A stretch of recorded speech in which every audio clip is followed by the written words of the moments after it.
Well-being blessings to each of you all around the globe joining us today. And thank you for being with us for this discussion on well-being in a new era. I'm Mohamed Younis, Gallup's editor-in-chief, and shortly we'll be receiving our keynote address from my colleague and Gallup Senior Scientist, Professor Ed Diener. 2020 has been a pivotal year for all of us, all around the globe. The pandemic has altered people's lives around the world, changing how we work, how we play, and simply how we live our lives.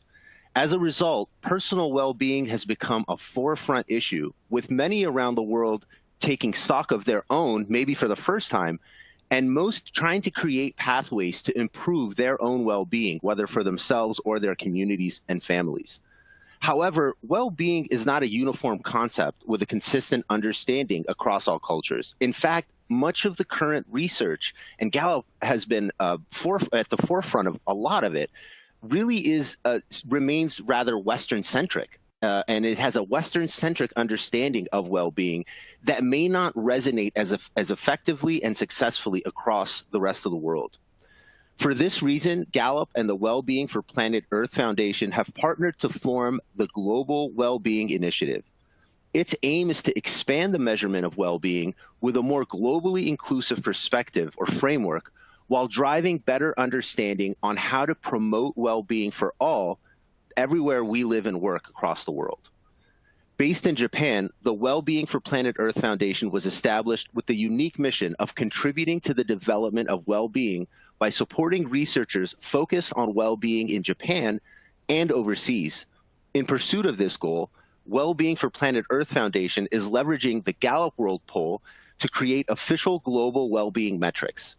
Additionally, the foundation facilitates productive global discussions, just like the one we're having today, on well-being and connecting academics, thought leaders, and communities across the world around the conversation of their well-being and how to improve it and measure it. So on behalf of Gallup, I'd like to thank the Wellbeing for Planet Earth Foundation for their partnership in this critical mission and in embarking on this road with us. Today, we'll hear from Dr. Ed Diener for about 30 minutes, then we'll dive into a discussion with you all. Throughout the program, if you'd like to pose a question or comment, please do so in the Q&A box you see on your screen, and we'll get to as many of you as we can. It's rather amazing to see the geographic representation of our audience today and just the sheer number of folks joining. Slides presented throughout the program will be made available 1 hour after this program concludes. So you'll be able to hear this conversation, see the slides, and also be able to share them with others a few moments after this is over. Now, it's my great honor to introduce truly one of the world's most eminent scholars and really founding fathers on well-being. Dr. Ed Diener. He is a renowned psychologist and author of over 300 peer-reviewed publications on the science of well-being. Dr. Diener is a pioneer in the science of happiness, including the study of happiness factors across various cultures. He serves as a scientific advisor to the Wellbeing for Planet Earth Foundation and is a Gallup Senior Scientist, as well as a professor of psychology at the University of Utah, from where he joins us today, and the University of Virginia. Dr. Diener, the floor is yours, sir. Thank you so much, Mohamed. It's a great pleasure to be here. I'm excited to be here today. Welcome to everybody who's listening. You didn't have to come too far since you can watch this talk from home, so that's so handy to have so many of you here. I've been doing research on well-being for 40 years now, an unbelievable amount of time in which I think we've learned some really interesting, not only interesting, but important things about well-being. And I'm here today to share a couple of those thoughts with you, which are particularly relevant to our times.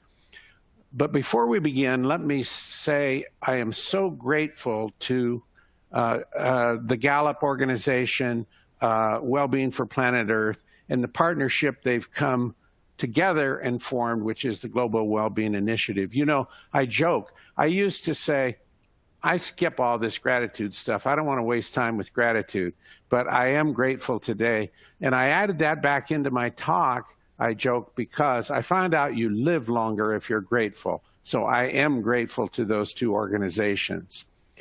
So we're going to begin with COVID and stress. This is a stressful time. People have lost their jobs. They're being forced to change jobs. People are becoming lonely because they're not able to go out and working from home and so forth. And I'm going to tell you something that may seem pessimistic, but I don't think it is. And that is, even when COVID is over, there's still going to be stressors in our lives. There's still going to be things like problems at work and in relationships. All of us have people in our lives die. We all get sick at times. So the important thing to understand is that some stressors in life are inevitable, and it's how we deal with those stressors that makes a huge difference, how we cope with those stressors.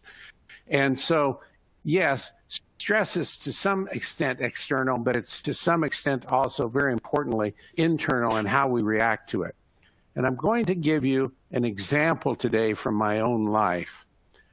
So this week, I received news, and many people would consider it one of the worst pieces of news you can get, and that is I probably have cancer. Not 100%, more tests next week, but there's a good likelihood. How are you going to deal with that? How are you going to cope with that very bad piece of news? And I'll tell you what I have been doing. First of all, I'm thinking, well, I'm hopeful maybe I don't. There's a chance. But if I do, then there's a good chance, all the modern medicine and so forth, that they can do something about it. So that's very hopeful. What if they don't? What if they don't catch it? What if I succumb to it in a year? Then I think, wow, I would rather live 10 or 15 more years. I'm 74 years old, but I know that I've had a wonderful life. I've done so many great things. I'm blessed to have had the life. What more can one really ask for?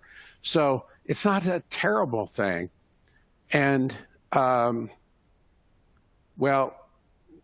yes, so then the final thing is, I think, if I have a year to live, don't I want to enjoy that year and make it enjoyable for people around me? Or do I want to be miserable and stressed out and worried every moment? So that's the way I'm coping with it. And that would be an internal form of coping.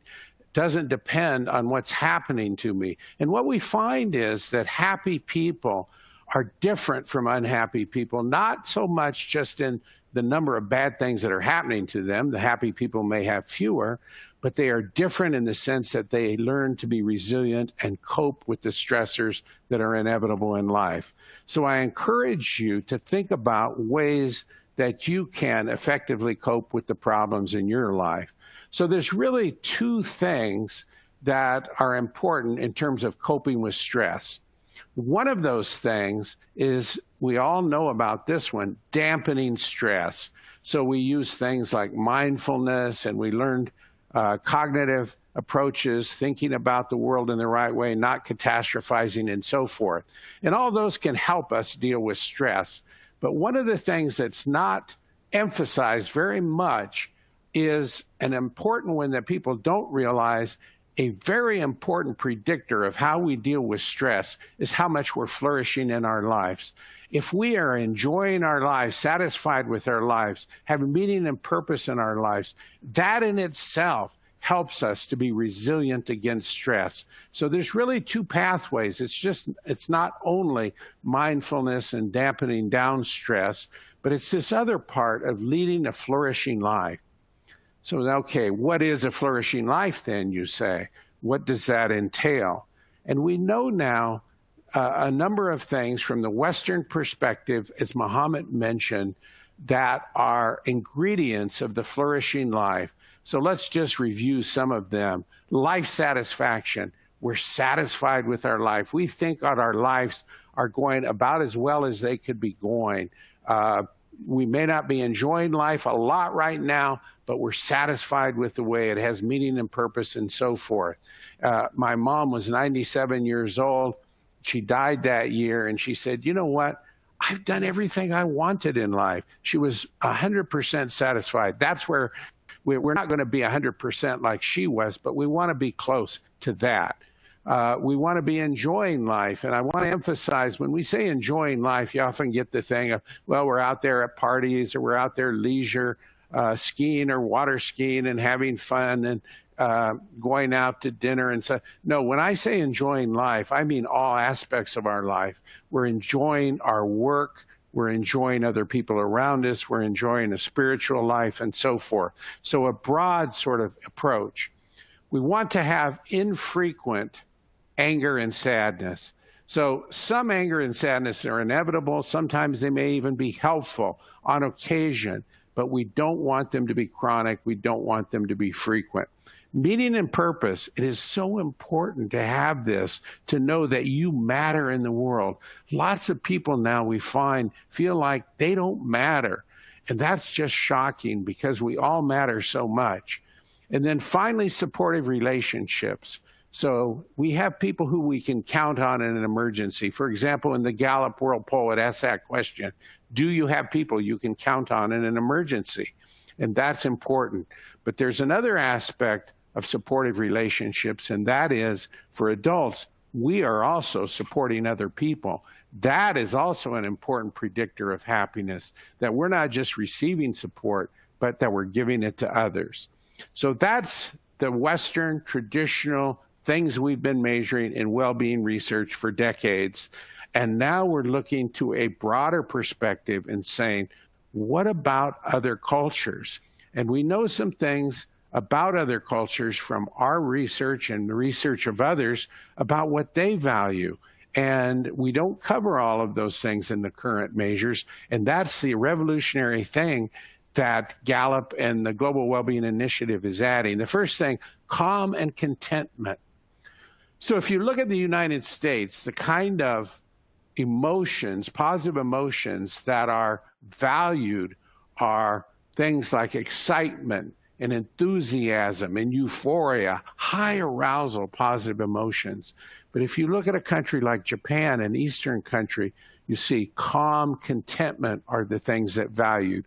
So for example, right now, if we find that Americans are happy using those more excited words, we may not be seeing the whole picture, because we also have to be covering the other half, the diverse half of these other kinds of emotions that they value and honor in Japan and other Eastern and other cultures around the world. Another thing that's valued in many places is inner harmony and peace. Being at peace with yourself, not at war with yourself. Liking who you are, but the different aspects of what you want to do fit together. You're an integrated person. And then finally, life in balance.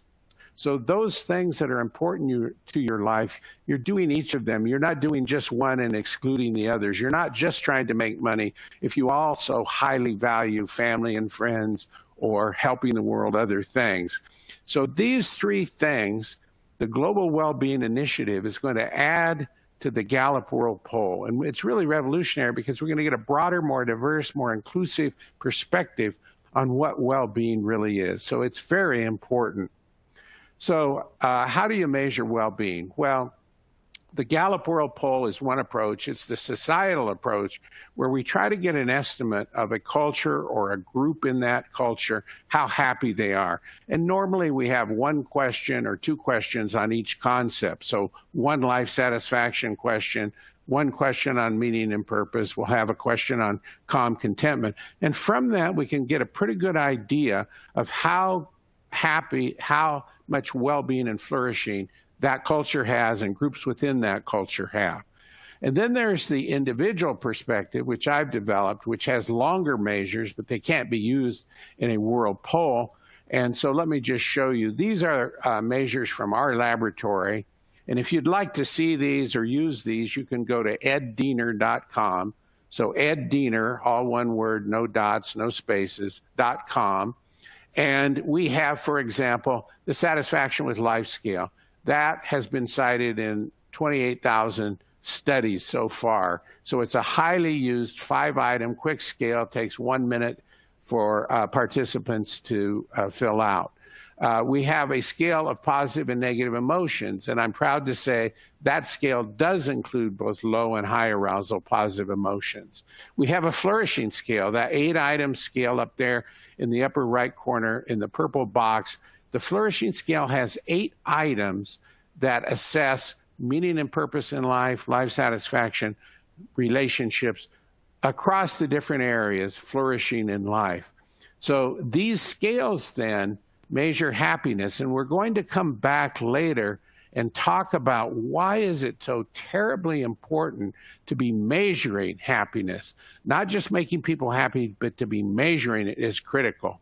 But before we do that, let me step back and ask another question, and that is happiness really a good thing? So I told you I've studied happiness and well-being for 40 years, and during that time I spent 25 years studying what causes happiness, culture and personality and genetics and all sorts of things. And we found out lots about things that are correlated with who's happy and who's not, like good social relationships being a key element.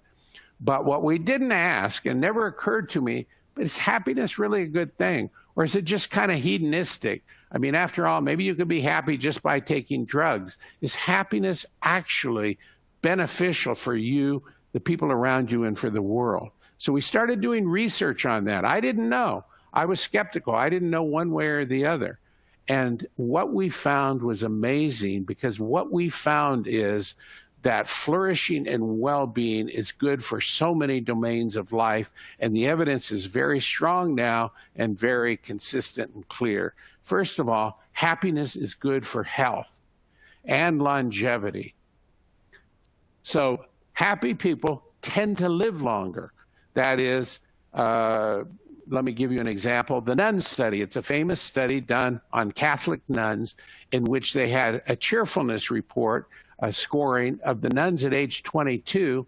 They started following those same nuns, all in the same order, at age 75, and they found that the cheerful nuns, way back when they were young, lived about 11 years longer than the least cheerful nuns. Now, this is an amazing thing, because we don't have all the confounds in that experiment that we have in a lot of studies. We don't have differences in income or lifestyle or what they eat, nutrition. They all pretty much lived the same life, and yet happiness was a strong predictor of living longer. We now have epidemiological, huge studies with thousands of people. Most of them show that in most groups, well-being and flourishing do predict a longer life. Now, why would that be? And I think it's because well-being produces greater health. It's not just that healthy people are happier, but happier people tend to be healthier. How is that? First of all, they have stronger immune systems. Secondly, they have more healthy cardiovascular systems. And a very important reason that happy people live longer is they have better health behaviors. In our research and research of others, we find they're more likely to wear seatbelts, they're less likely to smoke. People who are flourishing in life are more likely to get exercise and so forth. So health behaviors, immune function, cardiovascular, all positive benefits of psychological flourishing.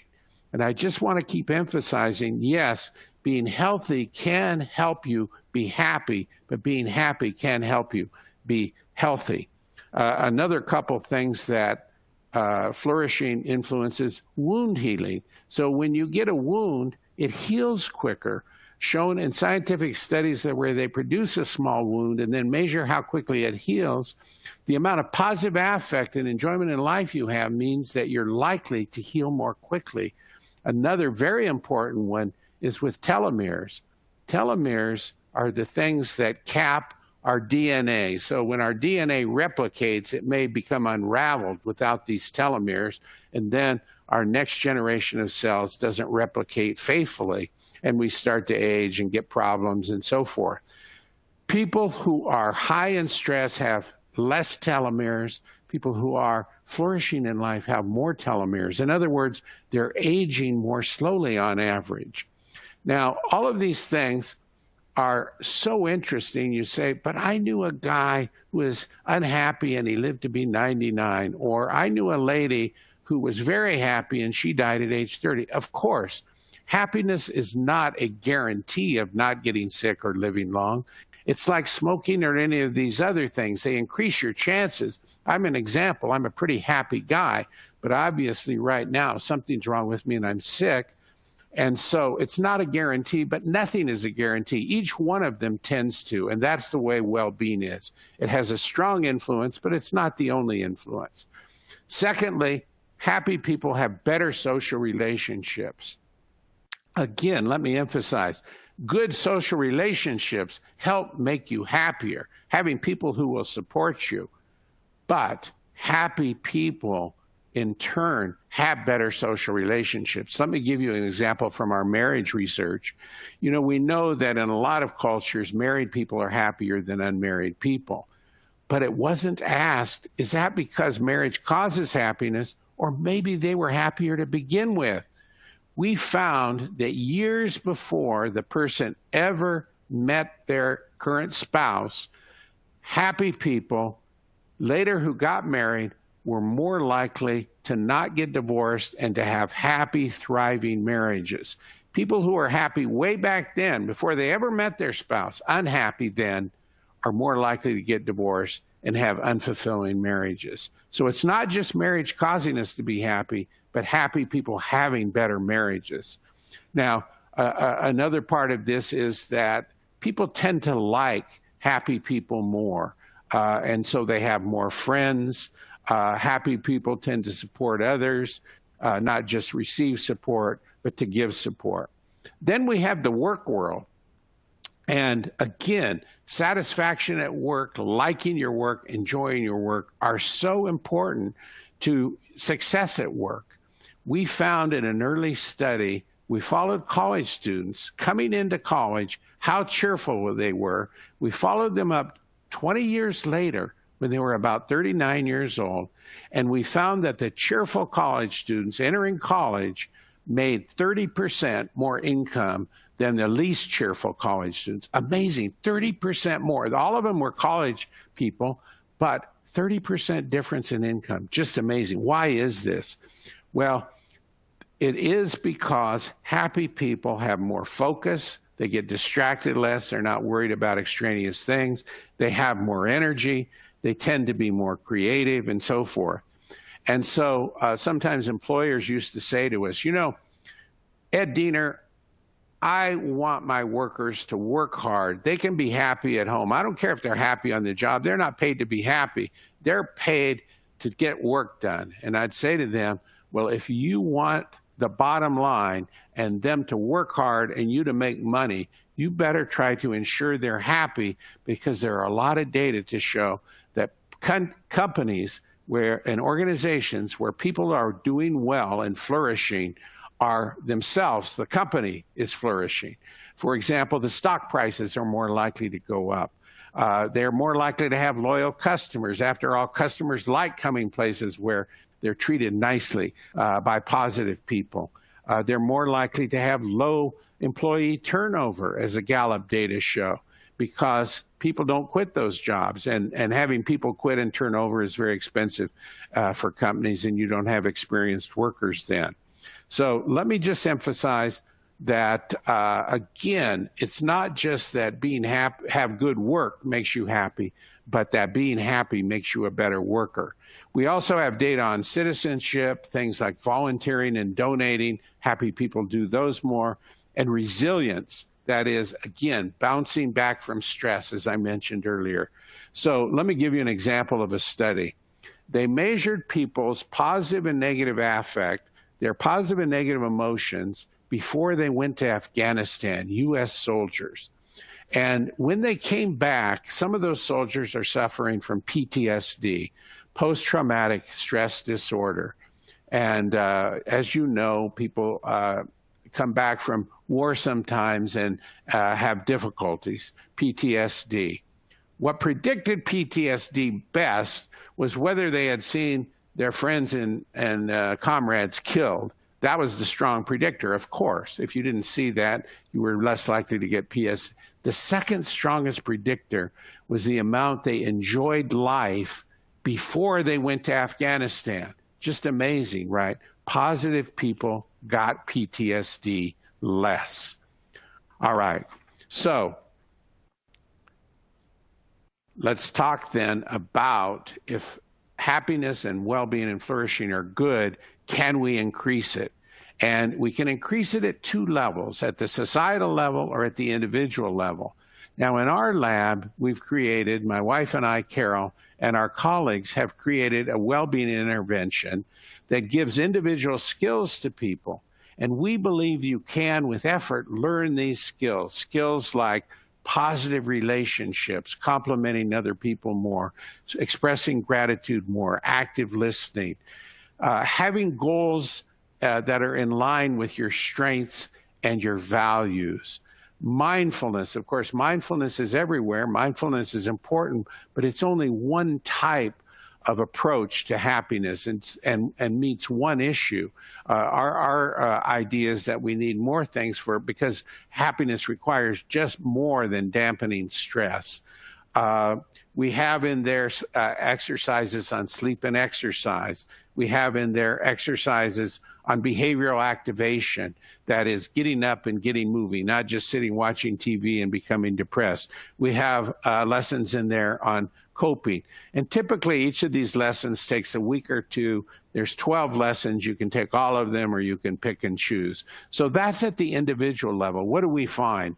We find that through randomized controlled trials, very tight experiments where people are assigned to a control group, they don't get the intervention, or to the intervention, that these interventions do lead to greater subjective well-being, life satisfaction, lower negative affect, and more positive affect. We find that these interventions also decrease sick days. That's very surprising. We didn't talk in our interventions about physical health and nutrition and things you might think would influence it. We talked about psychological things, interpersonal things, and yet sick days were decreased significantly in the intervention group. Also, the intervention people who got our skills course became more active as measured by a Fitbit. They were taking more steps every day. And furthermore, they increased in cognitive abilities. They had better attention. They were better able to focus. They had better memory. So these are very encouraging signs. There's other intervention programs around like ours. We think ours is very good. And those are how we are trying to at the individual level. But let's talk about Gallup and things at the societal level. So at the societal level, what we have is some societies are quite high in subjective well-being, Scandinavian countries for others. Others are quite low, Syria. They differ hugely. They differ as though a very happy person versus a very depressed person. And we want to know why is that. Of course, in the case of Syria, it's not surprising. We know there's a war and so forth that brought the scores on subjective well-being down. But there's other things that matter. So first of all, we find that meeting basic needs. It's not surprising if people have enough food, if they have shelter, if they have health care, then they tend to be more satisfied with their life. That's not surprising. We know that corruption decreases life satisfaction. People can't trust each other. We know that domestic abuse decreases happiness. People are aggressive, the aggressor is unhappy, the people that they're acting against. So these are not surprising things. But we also find some other things that are very interesting. One is the environment. Having clean air, not having too much smog, is conducive to higher life satisfaction. That's interesting. Having green space around you, parks and green trees and so forth, again, conducive to well-being. Having all concrete without green space is not a good thing. Long, dense commutes tend to be work against well-being. So we know all these things. We also know that social capital in a society, people enjoy each other, they support each other, they belong to organizations that help the community and help their society. These are all important to well-being. So at the individual level, we have interventions. At the societal level, we have policies, and in organizations, policies that can promote well-being. Now, what do we do about that? Well, of course, politics is getting involved in political matters, and trying to get these policies is important. But what well-being people, interested in well-being, researchers and others can do is something a little tricky. We can do something extra because we have the measures of well-being that Gallup and others have been promoting. And those measures are crucial to increasing well-being of societies. Why is that? Well, let me tell you. Don Clifton, the head of Gallup, who's now deceased, and Jim Clifton, his son, is now the CEO of Gallup. Don said to me, if you want to change something, you have to measure it. Wow. What did he mean by that? He meant, first of all, that if you want to know what you're doing really works, you have to be measuring it to see if it works. So if you think that welfare works or this particular policy works, you can argue all you want and claim, oh, yeah, and be an ideologue and say it works. But it helps to prove whether it works or not. And if it does, it gets people's attention because you have evidence for it. And he also meant that once you start measuring things in a society and publishing those measures, it grabs the attention of leaders. So we know there's a lot of attention to economic measures. After all, there's newspapers full of unemployment and interest rates and stock prices. Every day we are bombarded by economic measures, so we worry about the economy. Sometimes we hear about educational measures, how our country is doing on education. And then we start worrying about educating our kids. Well-being is the same way. If we're measuring it, we start paying attention to it. So what does that mean? That means that, well, let me step back for a moment and say, Marty Seligman and I wrote a paper about 15 years ago called Beyond Money.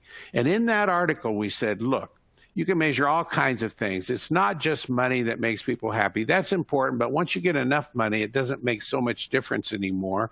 But health and education and leisure time and all these things matter.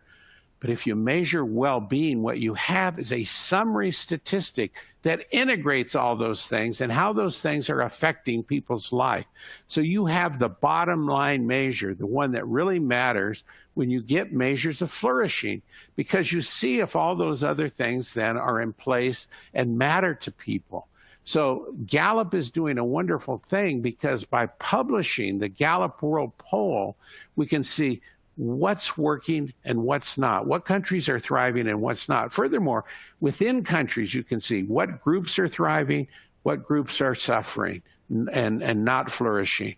You can see what conditions, for example, air pollution or parks or whatever, matter for thriving, when, where, and who.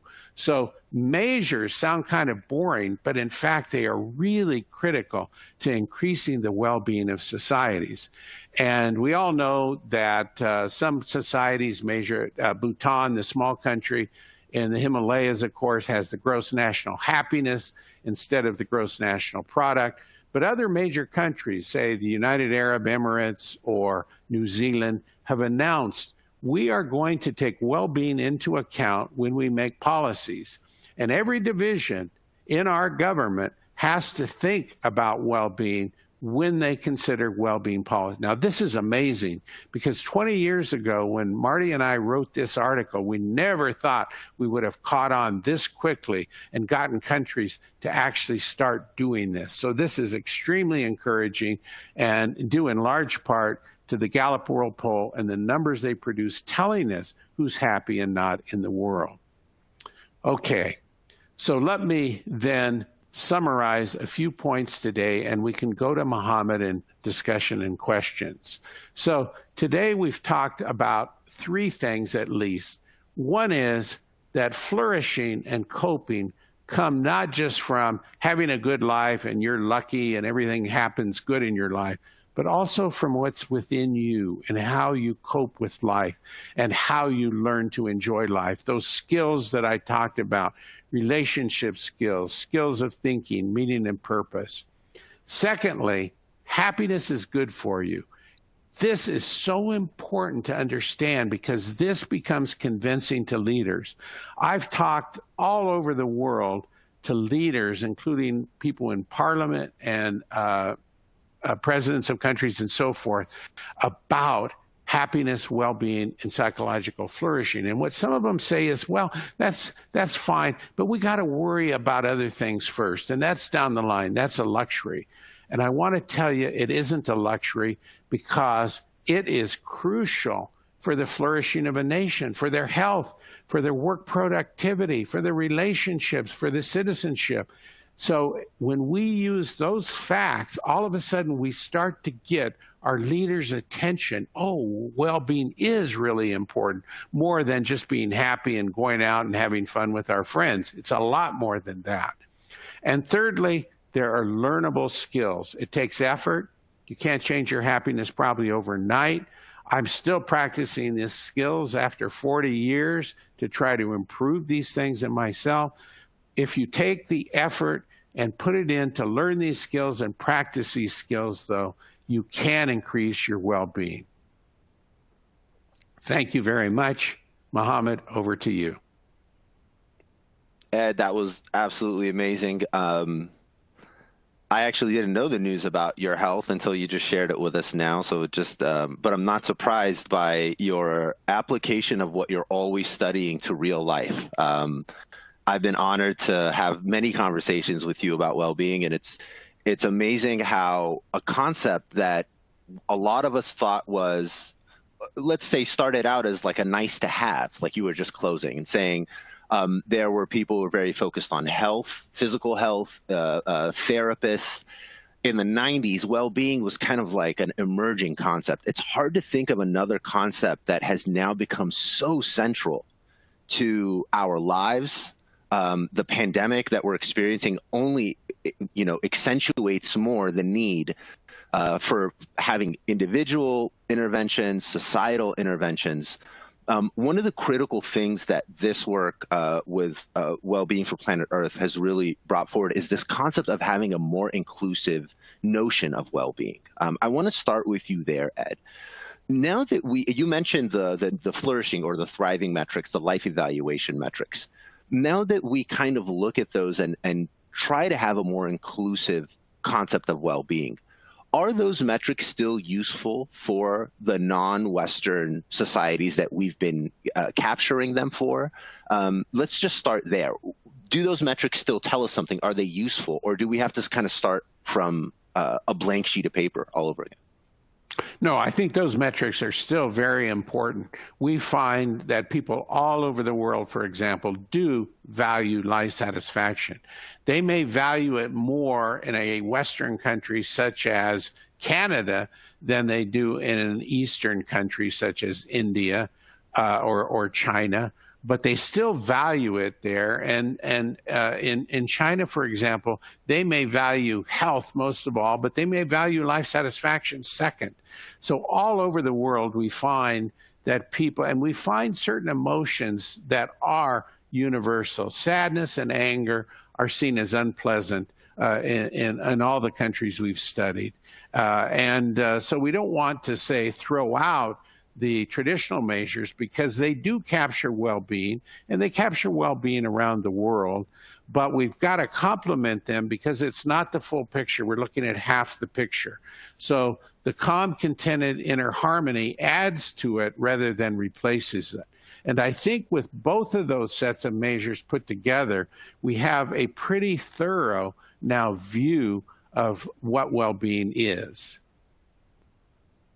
I'd also just add to that the various examples where we've seen those exact metrics, those life evaluation metrics, really tell us some interesting and critical information in many cultural settings, from the Brexit vote to the situations in the Middle East with the Arab uprisings to the unrest in Ukraine, in many countries, we see that flourishing or thriving rate starting to collapse prior to seeing these more troubling headlines or unsuspected surprising outcomes. One of them actually is also the election of President Trump and the thriving decrease that happened here in the US before. I want to encourage you all to keep sending in your questions. We're getting some awesome questions, not surprisingly, from our brilliant audience here. I'm going to start diving into some of these, Ed, and let's see kind of where we get. How about some cultures where happiness is materialized, such as having a statue or prestige, are valued?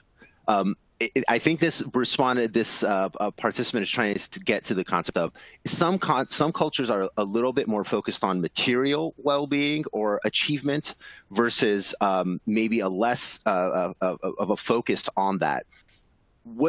How do we square some of these circles where cultures are really different? You talked a lot, for example, about relationships, right? Social relationships, familiar relationships, they unfold differently across cultures the world over. How do we create metrics that can really capture these nuances, at the same time have a metric that can really tell us how someone in country X versus someone in country Y is really doing in comparing them apples to apples? So for some of the things, we find that they're culturally specific, and other things we find they're pretty culturally universal. So far, we don't find cultures where people don't care about supportive relationships. We don't find people who say, you know what, in our culture, we don't care. It's everybody for themselves. We don't need social support. We don't need other. It doesn't happen. We find that supportive social relationships is a universal. When you turn to the topic of materialism, what we find is it's pretty negative. It may be more negative in some cultures than others, but it's pretty negative for predict. So by materialism, we don't mean that we care about material goods. We all care about that. We've all got to have food and shelter and so forth. But what materialism is placing material goods, luxury, status, and so forth above other values like love and relationships. When people do that, we find that that is a negative predictor of happiness. Putting too much emphasis on status and material goods is not helpful. Now, obviously, some amount of money to meet our basic needs is important. So you need that level of what you could call materialism. But when you really value materialism heavily, then it's not.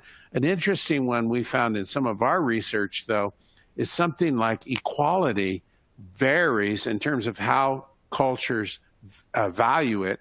And therefore, it is not a universal predictor, at least so far as our research shows. And we could be wrong.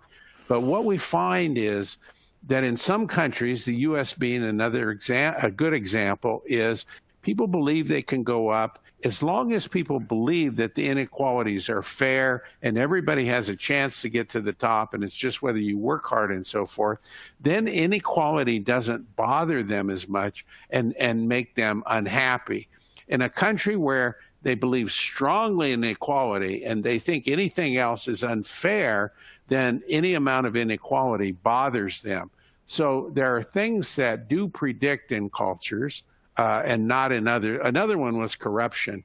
That's pretty universal so far as we can see. And it is stronger in some countries than others, but corruption is a negative predictor.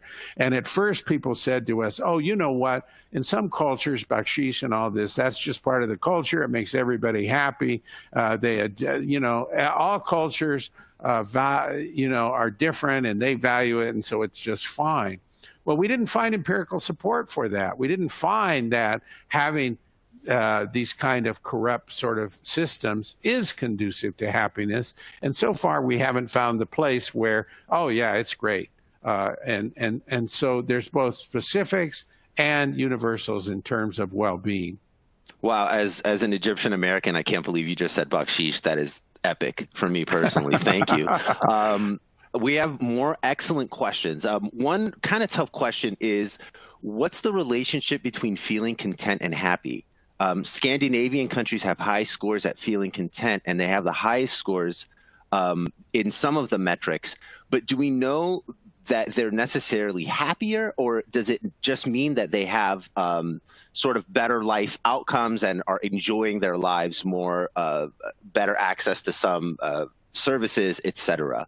How do we know if someone is simply living a good life in terms of outcomes and giving us a high score versus really experiencing happiness? Well, there's two questions there. One is the difference between life satisfaction and enjoying life.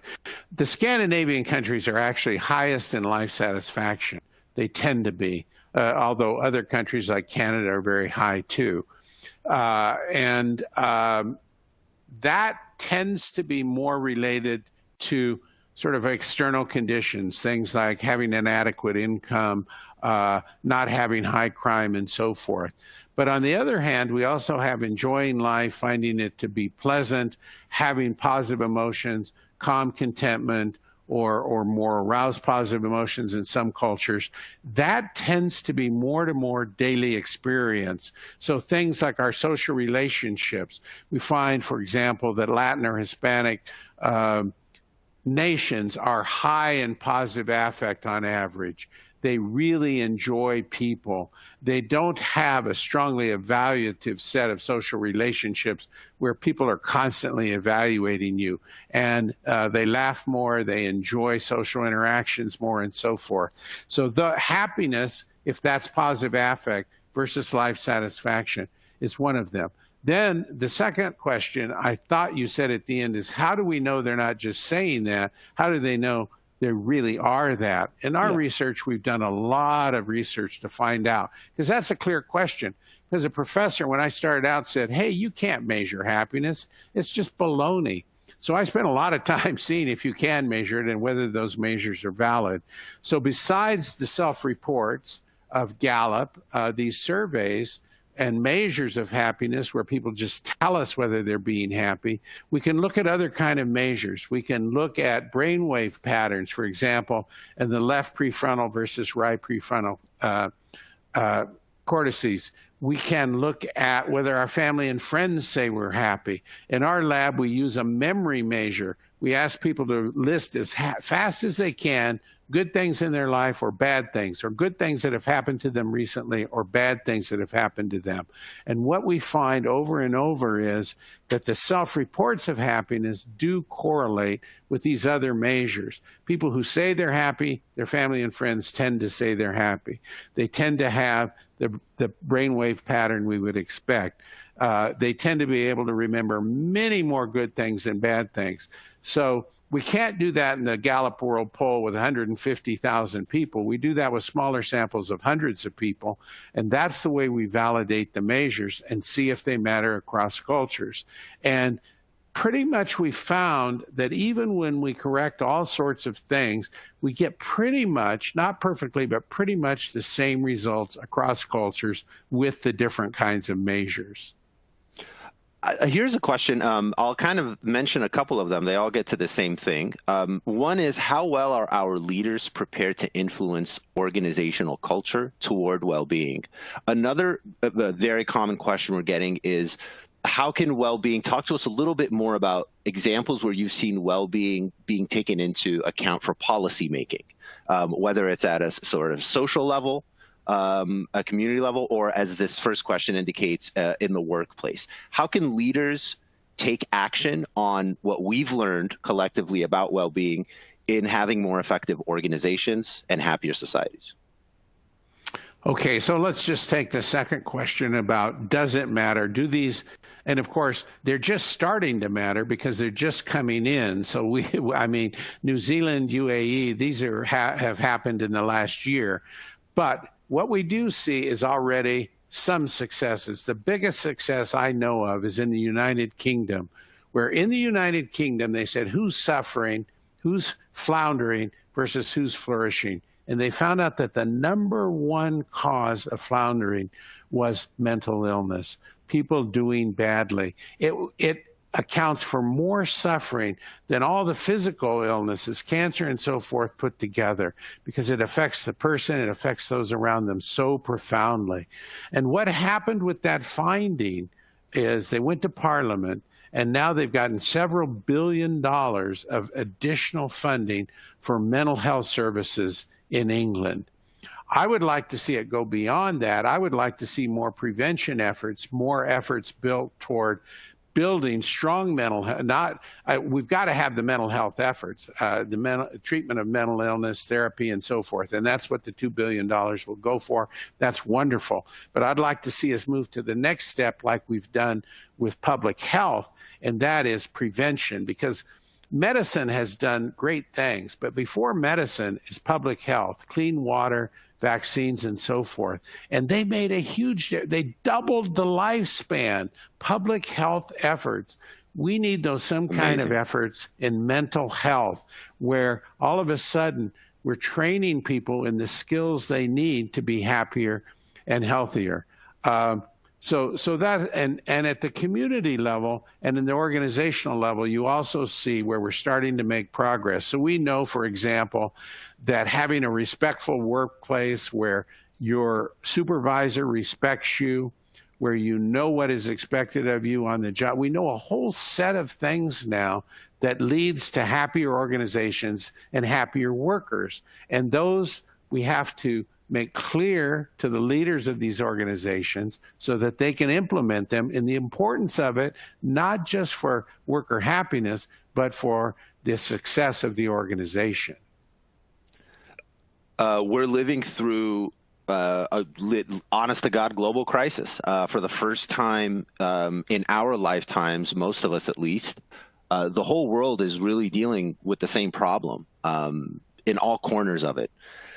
When I reflect on well-being and the pandemic, Ed, part of me feels, and a lot of our questions are coming in saying, well, isn't this something that would be more of a priority in better times, where people aren't losing their jobs, where people aren't facing a global pandemic? A lot of our other comments from our audience are saying, isn't this a opportune time for well-being to become more prominent and important and recognized as an essential need, really, for societies and citizens? We've had a great conversation on the Gallup podcast about the pandemic and well-being. Tell us some of your thoughts as we see now this pandemic closing almost in on a year. Has the global pandemic helped the focus of leaders and societies towards well-being, or has it really kind of fallen by the wayside as an afterthought?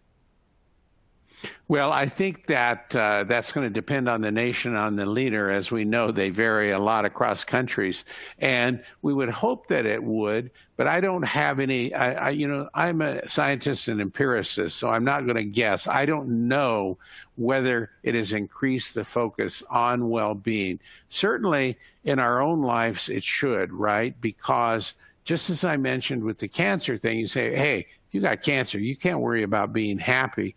But it may be the very time to worry about happiness and thriving and meaning in life. It may be the time that you should do it. So I don't know if countries are doing it, but I do know that they should be doing it, because of course they should be doing things like developing vaccines and wearing masks and contact tracing. They should be doing all those things, but those things don't preclude. There's no reason to think that you can't have the other things. And I would wonder if you actually had research to look to see if people high in well-being don't follow those rules more. My guess is that perhaps they do. People who are high in well-being tend to do the things they're supposed to do. I know that I've tried to do all of those things and not just ignore them and run around and spread the disease and so forth. So that would be a question for researchers I don't know the answer to, but I'm hoping that we could be doing both. Why would we have to quit worrying about well-being because we have a pandemic?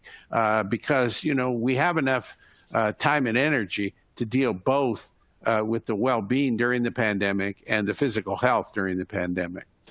I want to ask you, Ed, another question on related to the pandemic. Obviously, we're living in a great time of uncertainty, and one's well-being or the state of one's well-being can really fluctuate rather quickly.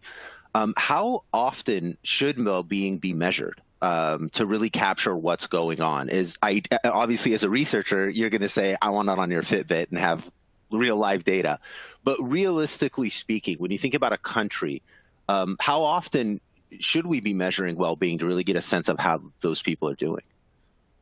Well, it depends what question you're asking, but are you asking how the pandemic over time is affecting people's well-being? Originally, Gallup was measuring well-being in America every day, and they did that for over a decade. They may not need to do it quite that often. I mean, if you measured it once a week, for example, you could track people's feelings as the virus gets more widespread in a state or country or city. How is well-being affected? You can't measure it once a year. The Gallup World Poll is a once-a-year thing, and get those kind of metrics. So it's going to depend what we're interested in overall. If you take the big picture and you look back 5 years from now, you can say, how did the pandemic influence well-being? Then those yearly measures can be informative, because you can see if 2020 is lower than 19 or 21. But if you want to know really how the pandemic is affecting people's immediate well-being, you probably need more frequent measures. One really frequent question we're getting is, what advice from all of the research you've done throughout your career, what advice do you give to folks that want to improve their well-being, but a lot of what's dragging their well-being down are external factors? Right now, for example, here in the U.S., we're going through a very contentious political campaign that's been mentioned by many of the folks watching. We are getting comments from other folks in other settings whether it's poverty or any other social kind of influence on one's well-being that's out of their control. When you find yourself in that situation, can we still improve our well-being, and what can we do to take care of ourselves in those contexts? Yeah, so I think this is a very important question. We've got this politically divisive thing, racism. We've got all these problems sitting out there. Can we be happy? Let me repeat what I said earlier. There's always going to be problems. You think the problems right now? Hey, when I was a kid, we had nuclear bombs that could have ended all of civilization. You know, we had the conflict between communism and the U.S. Before that, you know, our parents had. My parents lived through the 1918 flu. So we're always going to have political upheaval. We're always going, and right now it may be a little more intense or a little less, depends because of the leaders we have, but it's always going to be around. There's always going to be people fighting about things in politics. There's always going to be problems out there with some health problem, whether it's Ebola or SARS or this current pandemic. And what we have to understand is we can do things to work on those problems, and that doesn't have to interfere with our personal life, our personal well-being. We can have high well-being, as I do, and still care about those problems and try to do what I can do to shape those problems. And what we find is, in our research, that happy people and unhappy people both care about world problems. It's not that happy people say, oh, you know what, I'm happy. I got it okay, so to heck with everything else. Happy people are not selfish in that way. They care just as much or more about world problems, and we've looked at all sorts of things like pollution, global warming, earthquakes, all kind of problems from different directions. And happy people worry just as much. But you know what? They do more about it. When we say, have you ever done this? Earthquakes. Have you ever locked down your water heater if you live in an earthquake zone? Have you ever done this, this, and this? If you're worried about global warming, do you recycle? Do you turn your lights off? Do you commute less? All of these things. We find that happy people actually do somewhat more about world problems, even though they don't worry about them more. And so there's these two answers. One is you can be involved in changing the world and still be a happy person yourself. And your personal life, your personal relationships and so forth can still go on and be flourishing. Ed, so many awesome questions continuing to come in. I'm just going to rapid fire here. Is there a difference between short-term well-being and long-term well-being? Oh, yes, of course, because we know that some things can cause short-term well-being that cause long-term ill-being and unhappiness. Drugs are an obvious example where they may make you feel very happy. They give you a lot of positive affect at the moment, methamphetamine or heroin or something, but in the long run, they're going to make you unhappy. So we talk then about sustainable happiness, things not just like, okay, going out with friends is not going to make you unhappy in the long run, but is it sustainable? Does it produce the relationships that are going to sustain happiness over time? So now we have things like supportive long-term relationships, rewarding work, meaning and purpose. These are sustainable forms of approaching well-being as opposed to hedonistic short-term. And take sex, for example. Obviously, that's a short-term thing that can make you happy, but if it happens within the context of building a long-term relationship, then it can also build sustainable happiness as well, but not necessarily. It could build a long-term ill-being if you use that in the wrong way. So there's a huge difference between short-term and long-term. Same thing for negative emotions. A few short-term negative emotions, a little bit of worry. I'm worried about who's going to win the election. What am I going to do about it then? And if I'm going to do something about it, fine. If I'm not, quit worrying about it. What about, a problem at work? I worry about it a little bit. So we find that a little bit of worry, occasionally, perhaps even a little bit of sadness or a little bit of anger could be helpful in some situations. You just have to be careful because in the long term, none of those things are good for people. We find that people who have those things long term are less successful in so many spheres. Here's a related question, Ed. How can we create the incentive in the society or incentives in society to prioritize that longer term well-being of that society? Yes, so I think it's first and foremost a matter of education. So when I got into studying well-being, I would go around and give talks, for example, to economists. They would shout me down, literally. No, we just have to have money. If we have money, that's all that counts. People will be empowered and all this stuff.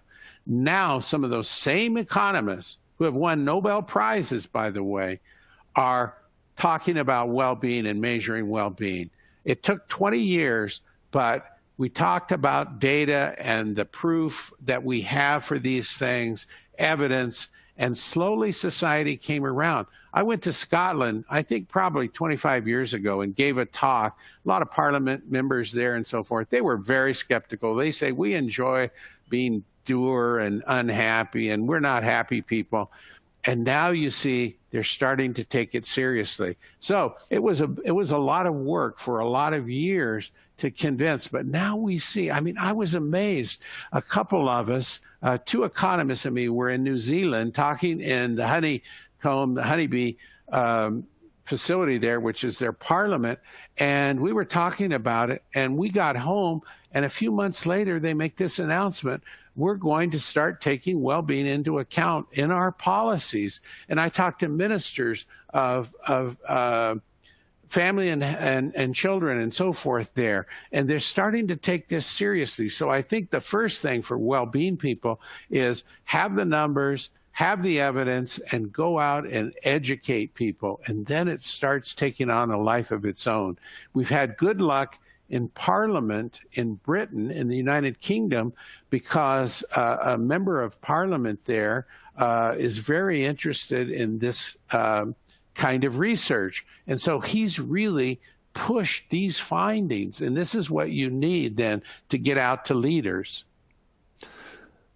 I want to ask a more, in our kind of last 10 minutes here, broaden it out a little bit. This is a great question. What can we learn about well-being itself from engaging with other cultures? Not just measuring well-being globally, but about the nature of well-being itself. So I think that we learn a lot. We learn that they may value other things sometimes. They may think of well-being differently. Let me give you an example, of Korea, since we've done quite a bit of research in Japan and Korea. So we find in Korea that people don't think about well-being as so much inherent in them, but also inherent in their relationships and how their family or friends are doing. I can't just be doing well myself. My family and friends have to be doing, and of course this is true in Western countries too, but maybe less so, that really when I say how happy I am, so when we asked a woman in India, a homemaker in southern India, a very poor area of the world, are you satisfied with your life? She said, gee, I don't think about that much. What's important to you? How you're doing as a homemaker? Oh, no, she says, I can do fine as a homemaker. I've been trained to be a homemaker since I was a little girl. I'm just fine with that. What's important to you? How my sons are doing. They're over working in Arabia, and how they're doing is what's important to me. So you learn that very different things may be valued by people and make them happy. It's some places money is more important, less important. Some things, certain relationships are more important than others. Maybe marriage is more central to some age groups. I find that young people now get married later. They may value marriage as a way, necessity less than my generation did. So you learn that there's a lot of variety, but you also learn that there are some consistencies. One of the other things we found in Korea was that when you ask people their life satisfaction, Westerners tend to consult their emotions more, and Koreans do not consult their emotions. In other words, my life satisfaction is separate from whether I'm happy in Korea, more so than in America, where people say they think about how happy they are in reference to life satisfaction. So you can learn all kinds of things, both about diversity as well as some things, as I say, that are general across cultures. And when you travel, I've been to about 70 countries, you see that pretty much everywhere people care about some of the same things, right? They care about how their kids are doing. They care about their basic needs being met. They care about their community and so forth. Absolutely. And that is what we find in our research. And that's really a really big motivation behind the World Poll, is to find those commonalities. What are the things that are driving human behavior across these societies? I want to ask about empathy. Empathy versus happiness. I'm going to add, there's a question, and then there's a really neat story here from one of our members listening in. The question is, have you measured empathy versus happiness, and is there any correlation between empathy and happiness? But the story, and it also involves empathy, is I bought lunch for the 40 teachers at my child's daycare. Their contributions are huge, and that gesture made me feel better. How does such a gesture improve short or long-term well-being of the teachers and of myself? Oh, we know it's huge, and we have research on this. For example, Elizabeth Dunn at University of British Columbia has done research on giving, and people who come to an experiment, and then they get paid, and then they have an opportunity to give the money away, or part of the money away, to a charity, or go out and get a Coke with it. Giving the money away is powerful. And we know that that's why the people who support other people tend to be doing better in well-being. So we know that activities to do things for other people do help well-being. Now, empathy is a two-edged sword, in the sense that if you feel empathy for people but don't do anything about it, or can't do anything about it, it may or may not help your happiness. We know that even in some cases, people who feel too empathetic just put it out of their mind and quit thinking about that other group. So empathy tends to be a good thing. I mean, caring about other people, but you don't want to feel too negative when it, or it may lead in the wrong direction. I'm not an expert on this area of empathy, so I can't speak as an expert, but I do know that a little bit of research says that empathy, it tends to be helpful in motivating you to help other people. We want people, of course, to be empathic and care about other people, but they also have to be educated then that if they can, to do something about it. Brilliant.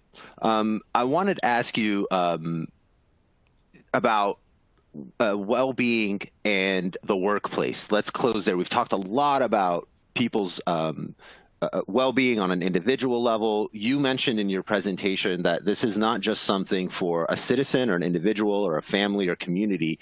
There are some real bottom line results to having a workforce, a team that has higher levels of well-being. In an environment where many of us are working in a different context now, we're virtually connecting. You and I would probably be having this conversation in person, and I'd give you a huge hug at the end of it. But now that we are more separated, how can leaders and also just team members help the well-being of their teams when we are more disconnected now than ever? And obviously, its impact on the bottom line you explained, so we won't have to rehash that. But what can we do to make sure that those drivers of well-being within our teams are still front and foremost in an environment where we're not really talking very much in person?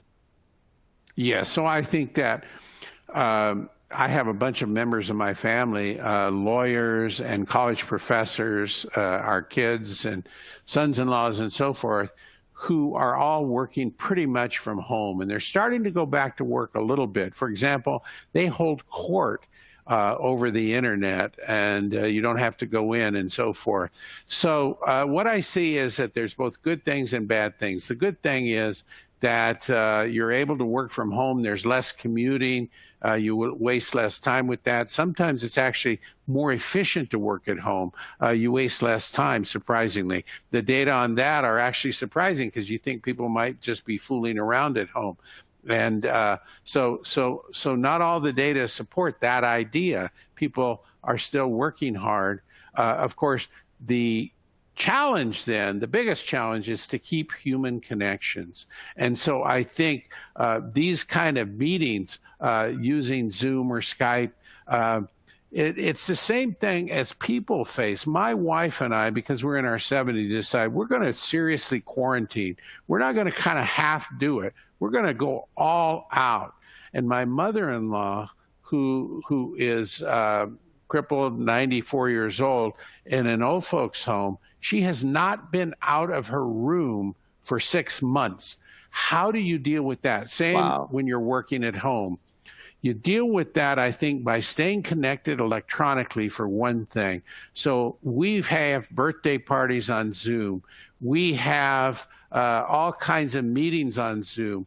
We are actually pretty darn connected, given that my wife and I hardly go out of our house. We do go out to exercise, but we're not around people. And that's the way it has to be at work, too.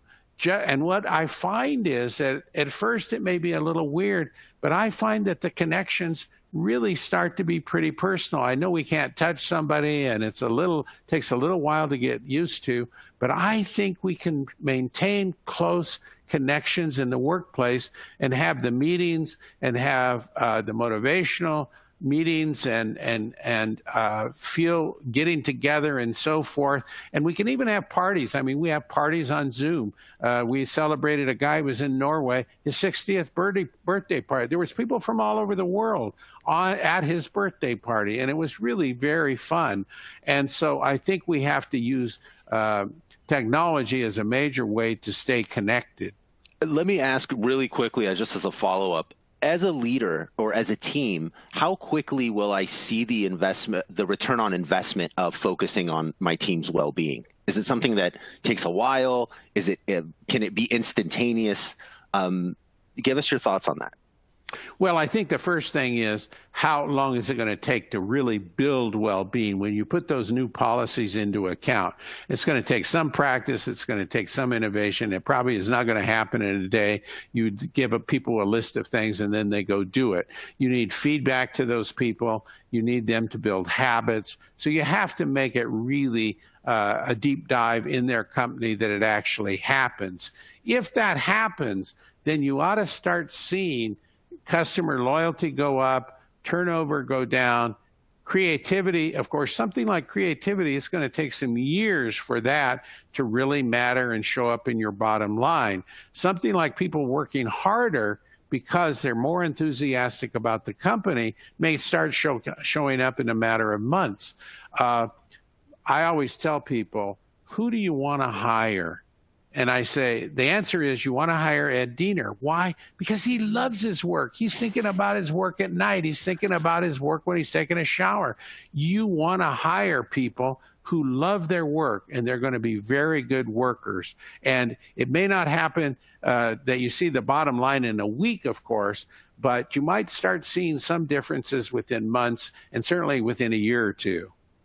What a great way to close. I want to close really by thanking Dr. Diener for an amazing conversation, the entire Wellbeing Planet Earth Foundation team, the Gallup team that worked with them, and I want to thank you all for joining us and making us part of your day. The recording and slides to this conversation will be available in about an hour, and thanks again for coming by on a Saturday. I'm Mohamed Younis. Thrive and be well.